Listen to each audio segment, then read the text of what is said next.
Are you also struggling to speak English very confidently? Or you are hesitating to speak English?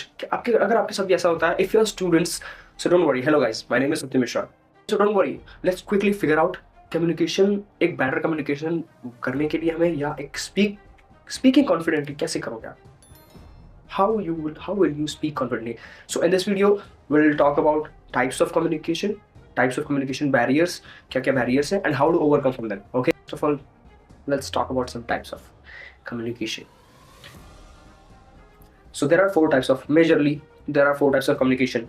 Verbal communication मतलब जो मैं बात कर रहा हूँ किसी से, इधर I am on a phone call, I am talking to face to face, या मैं फेस टू फेस बात कर रहा हूँ किसी से, या फिर मैं किसी कॉल पे हूँ या कोई ऐसा, ठीक है, जिसमें मेरे वर्ड्स का यूज हो, जिसमें मैं वर्ड्स का यूज कर रहा हूँ, चीज़ों को प्रोनाउंस करने पर ध्यान दे रहा हूँ, जिसमें मेरा कॉन्फिडेंस यूज हो रहा है, जिसमें मेरी वॉइस टोनेशन यूज हो रही है, कितना मैं टोन कैसा टोन यूज कर रहा हूँ, ये सारी चीज़ें, या मैं किसी के सामने खड़ा हूँ तो सब कुछ होगा ना उसमें, बॉडी लैंग्वेज, आई कॉन्टैक्ट, ये सब, ठीक है। Non verbal communication, non verbal इसमें मैं बात नहीं कर रहा हूँ, कोई जैसे दूर है ऐसा, सिर्फ हैंड जेस्चर्स हो गए हमारे, या इमोशंस हो गए हमारे, फेशियल एक्सप्रेशंस हो गए, ये सारे फेशियल एक्सप्रेशंस हो गए, या सिर्फ हमारे हैंड जेस्चर्स काम कर रहे हैं, बॉडी लैंग्वेज हमारी, ठीक है, ये चीज़ें, ये हमारे क्या है नॉन वर्बल में। Third, written communication, it could be इधर आई मीन इधर विया ईमेल और रिपोर्ट्स और टेक्स्ट और इवन तो पेपर्स पे भी हो सकता है, लेटर्स और एक्सेट्रा, ये रिटन कम्युनिकेशन होगा, जिससे हम कम्युनिकेशन मतलब समझते हैं सिंपल, किसी भी चीज़ों का हम जिससे एक दूसरे से बातचीत कर रहे हैं, वो मीडियम क्या है, वो कम्युनिकेशन, वही टाइप्स है, कितने कितने तरह के कम्युनिकेशन होते हैं। तो मैंने बताया वर्बल, नॉन वर्बल और रिटन, ठीक। फोर्थ आता है विजुअलाइजेशन, क्या है, हाँ, विजुअल कम्युनिकेशन, जैसे कोई ग्राफ्स हो गया या वीडियो, जैसे ये सबसे बढ़िया एग्जांपल, आप जो ये वीडियो देख रहे हो, ये भी हमारा एक विजुअल कम्युनिकेशन, क्योंकि आप कुछ ऑब्जेक्ट आपके सामने खड़ा है जो बोल रहा है कुछ, आप उससे जो है काफ़ी चीज़ें आप उसमें से कुछ ले रहे हो, चीज़ें सीख रहे हो, या जो भी हो, जैसे ग्राफ्स होते हैं, रिपोर्ट्स होती है ना, ये विजुअल, जिसको आप देख के आपको एक पैटर्न या एक किसी डेटा के बारे में पता चलता हो, ये visual communication. Okay, let's quickly discuss about barriers of effective communication. Effective communication में क्या क्या बैरियर्स हैं जिसकी वजह से आप इंग्लिश नहीं बोल पाते हो, या आपकी इंग्लिश कम्युनिकेशन जो है इफेक्टिव नहीं है, ठीक है, या स्टूडेंट्स क्या क्या प्रॉब्लम फेस करते हैं बेसिकली। पहली चीज़ मैंने लिखी language barrier. Obviously guys, language barrier सबसे बड़ी चीज़ है। जैसे कि कहीं आप गए किसी के सामने, या ऑडियंस आपकी, या कोई पर्टिकुलर इंसान जो है जिससे आप बात करने वाले हो, इधर वो इंग्लिश में बोल रहा है पर आपको इंग्लिश नहीं आती, या उसको इंग्लिश नहीं आती, आपको आती है इंग्लिश, तो वहाँ पर लैंग्वेज बैरियर हो जाएगा। अब उसको इंग्लिश आती नहीं, आपको इंग्लिश आती है, सिर्फ आपको समझाना, तो यू हैव टू। अब वहाँ कैसे ये बैरियर कैसे आया, अब यहाँ पे आप किसको कैसे फिक्स करोगे? फिक्स करने के लिए आपको या तो कोई एक कॉमन लैंग्वेज ढूंढनी पड़ेगी, या आपकी लैंग्वेज उसको सीखनी पड़ेगी, या आप उसकी लैंग्वेज आपको सीखनी पड़ेगी। It's better to use a common language ताकि दोनों समझ जाओ।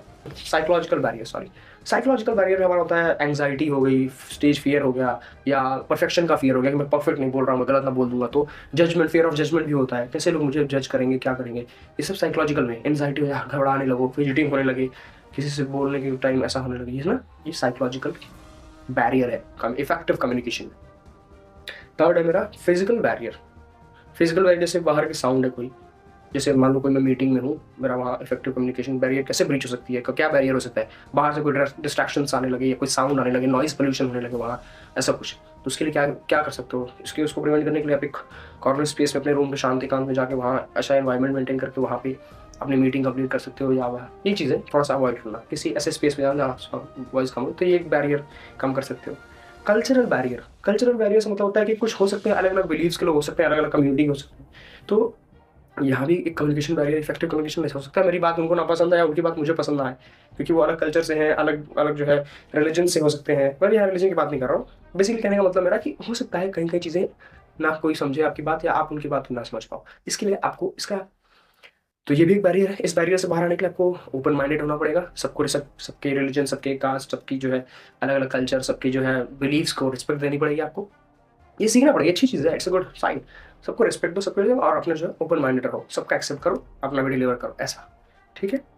Then lack of active listening, yes guys, most important factor सबके साथ होता है। एक्टिव लिसनर नहीं रहोगे, बहुत सारी प्रॉब्लम क्रिएट करता है। अभी हम जो है अब देखोगे तो अभी हो सकता है अगले वीडियो में बात करूँगा आप इसके बारे में, एक्टिव लिसनिंग के बारे में। तो active listening plays a vital role in any effective communication या एनी कम्युनिकेशन, क्योंकि आप सुनोगे नहीं तो हो सकता है मिसअंडरस्टैंडिंग हो जाएगी, हो सकता है कुछ वर्ड उसने कुछ और कहा, आपने कुछ और समझ लिया, हो सकता है वो वहाँ रिलेशन एक ठीक ना बिल्ड हो पाए, हो सकता है कि आप सुना ही नहीं आपने वो क्या बोला, फिर बाद में आपको दोबारा से रिकनेक्ट करना पड़ रहा हो या प्रॉब्लम हो रही हो, तो ये एक्टिव लिसनिंग का भी एक बैरियर हो सकता है। I believe. Okay, let's quickly discuss how to overcome communication barriers. अब इन सारे बैरियर्स से आप ओवरकम कैसे करोगे. छोटा छोटा मैंने एग्जांपल आपको बता दिया इसमें सोल्यूशन कि जैसे लैंग्वेज बैरियर है तो कॉमन लैंग्वेज फाइंड कर लो, बीच की लैंग्वेज कोई जो दोनों को आती हो. और साइकोलॉजिकल बैरियर जैसे फेयर और ये सब कुछ है तो उसके लिए क्या क्या करना चाहिए थोड़ा सा बात करें. तो speak clear and confidently. Yes, practice करना आपको स्पीक क्लियर. बैरियर्स फेयर के लिए या जो लैंग्वेज को नहीं समझ में आ रही, आपकी वर्ड्स नहीं समझ में आ रहा है उसके लिए स्पीक क्लियरली एंड कॉन्फिडेंटली. काम होके बोलो, मतलब शांत होके बोलो, क्लियर बोलो. You should be sounding clear. ठीक है, कोई भी वर्ड प्रोनाउंस कर रहे हो शुड बी वेरी क्लियर ताकि उनको समझ में आ चला क्या क्या बोला उन्होंने. हाँ अच्छा क्यों नहीं, तो क्लियर साउंड हो और कॉन्फिडेंस आपका शो, ताकि लोग आपके वर्ड्स को बाई करें. If you are confident then people will buy your words. अगर मैं वैसा नहीं करूँगा लोग मुझे क्यों सुनेंगे. आप क्यों सुनोगे, क्योंकि आपको यहाँ वैल्यू ऐड हो रही है, कुछ आप कुछ सीख रहे हो. तो ठीक उसी तरह आपको भी सामने वाले की चीज़ ये ध्यान रखना होगा कि if I am speaking I should speak clearly and confidently. Alright. Second one है use simple and direct language. Yes, do not try to, I mean ऐसा नहीं करना कि मैंने बहुत बड़े बड़े वर्ड्स यूज करने हैं. जैसे सिंपल कह गया हूँ, सिंपल कन्वर्सेशन चल रही है, अब मैं वहाँ बहुत बड़े बड़े ग्रामेटिकली वर्ड्स यूज कर रहा हूँ या बहुत ऐसी लैंग्वेज बोल रहा हूँ जो किसी को समझ ही नहीं आ रही हो. 10 लोग हिंदी बात करने वाले वहाँ में इंग्लिश बोलना लगा अपना. वो चीज़ें नहीं करनी. अपने आपको ओवर शोकेस नहीं करना है. सिंपल इंग्लिश यूज करनी है, सिंपल लैंग्वेज, सिंपल वर्ड्स का सिलेक्शन जिससे कम्युनिकेशन बेटर हो सके. हमारे कम्युनिकेशन का मतलब बार बार कहता हूँ सिंपल समझो. मैंने कुछ बोला आपको समझ में आ गई, क्लियर एकदम, विदाउट एनी डाउट या विदाउट एनी ऐसा कुछ सोचे आपको समझ में. आपने कुछ बोला मुझे क्लियरली समझ में आ गई. यही एक बेटर इफेक्टिव कम्युनिकेशन है जो आपके ऊपर इंपैक्ट डालेगा. तो ठीक उसी के लिए मैं कह रहा हूँ ये सिंपल और डायरेक्ट लैंग्वेज यूज करो. जो कॉमन लैंग्वेज जैसे इंग्लिश हो गई तो सिंपल वर्ड्स और सिंपल लैंग्वेजेस ताकि वो साउंड क्लियर हो. और क्या ओवरकम कर सकते हैं कैसे. या eye contact and body language. Maintaining eye contact with the person you are talking with. एक भीड़ में हो तो सबके साथ आई कॉन्टैक्ट मेंटेन करना, जिससे बात कर रहा हूँ आई कॉन्टैक्ट मेंटेन करना. बॉडी लैंग्वेज से क्या मतलब मेरा हैंड जेस्चर्स का यूज़ करना, स्माइल का यूज़ करना, इमोशंस फेशियल एक्सप्रेशंस का यूज़ करना. ये सब चीज़ें आप जब करते हो ना तो ये थोड़ी सी चीज़ें आपको हेल्प करती हैं इसमें. और क्या है, active listener, pay attention. Yes, देखो मैंने पहले बताया था लिसनिंग के बारे में बात हुई थी. एक्टिव लिसनर रहो. एक्टिव लिसनर रहोगे तब जैसे आप दूसरों के कोई कुछ बोल रहा है आप इंटरप्ट नहीं कर रहे हो, एक्टिव लिसनर हो, ध्यान से सुन रहे हो क्या कह रहा है. ठीक है, तो आपकी वो रिस्पेक्ट भी करेगा सामने वाला. हाँ यार he is a good listener, he is a good speaker, but he is also a good listener as well. अच्छा वो सुनता भी बहुत अच्छे से बात सुनोगे, आप क्लियर रहोगे, बाकी लोगों से और क्लियर रहोगे. जैसे क्लास में कोई टीचर पढ़ाता है कुछ है, if you are active listener, if you are student, you are taking class in between 50 or 40 students I would say. So if you are listening carefully you will be attaining or grasping more, right. आप चीज़ों को ज़्यादा जो है grab करोगे क्योंकि बाकी लोग जो है हो सकता है एक्टिव लिसनर ना हो, कोई बात कर रहा हो, कोई इधर डिस्ट्रैक्टेड हो, कोई उधर distract, but you are the active listener. तो आपके पास ज़्यादा नॉलेज होगी बाकी सबसे, है ना. इसलिए ज़रूरी है एक्टिव लिसनिंग, पे अटेंशन देना, सामने जो बोल रहा है ध्यान सुनना. Yes yes I am listening, nodding करना, सिर हिलाना, ताकि उसको एक एक्नॉलेज करना किसी चीज़ को. एक्नॉलेज करते हो ना, यस यस ओके अच्छा ये. Then practice communication skills daily. मैंने 1000 बार कहा, हर वीडियो में कहता हूँ, प्रैक्टिस के बिना nobody can help you to speak out a single word.